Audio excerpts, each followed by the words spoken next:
I want to say this to you. When you start working on reforms, and you know this, the list of achievements for this organization is remarkable. And it hasn't been easy, because when you start talking about change and not accepting the status quo, as Danielle said, you run into resistance. You run into resistance. And people even who realize that there needs to be a change because the current system is not working properly will fight you, because change is not comfortable.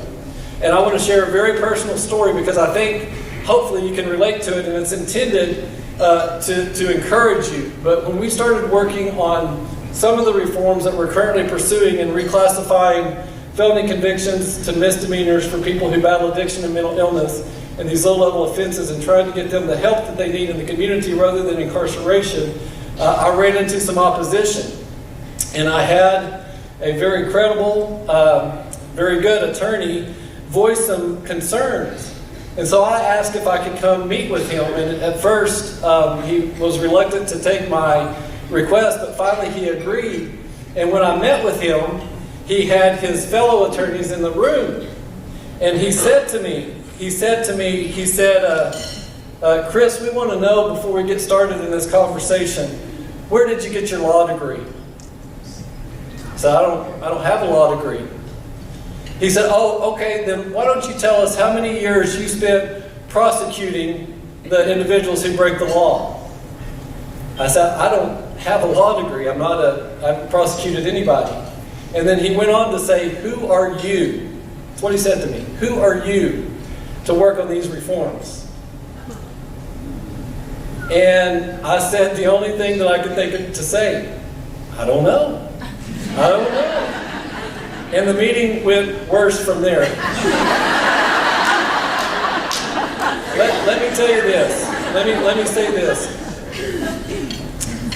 Mike Turpin said, if you stop the car every time you hear a dog bark, you'll never make it to town. You have to keep going.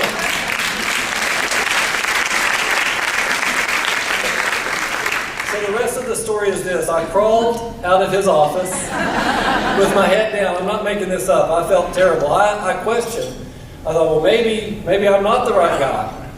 Maybe I don't have the proper credentials. Maybe I'm not the best fit to be working on this issue. And I had about a 2-hour drive home. And I kept asking myself, who am I? Who am I? And about halfway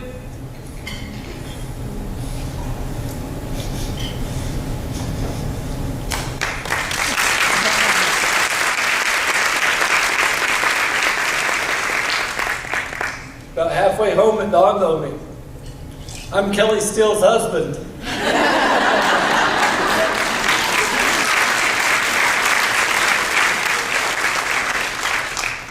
I'm Mackenzie and Madison's dad.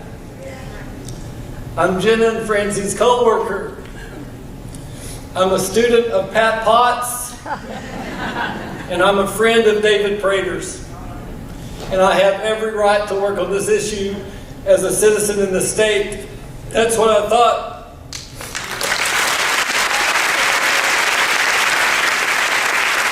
Here's what I want to tell you, and here's why I share this story with you. There are issues that need to be addressed in our state. Change will not be easy. You will continue to run into opposition, resistance, and crazy things will happen. But these issues are important. They've been outlined. Equal pay for women, for crying out loud.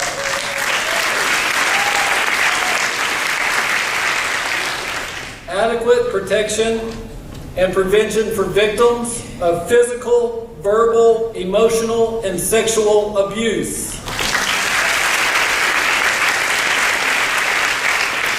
Access to affordable health care, including mental health care and substance abuse treatment. Access to quality child care. And access to quality education for every child in our state.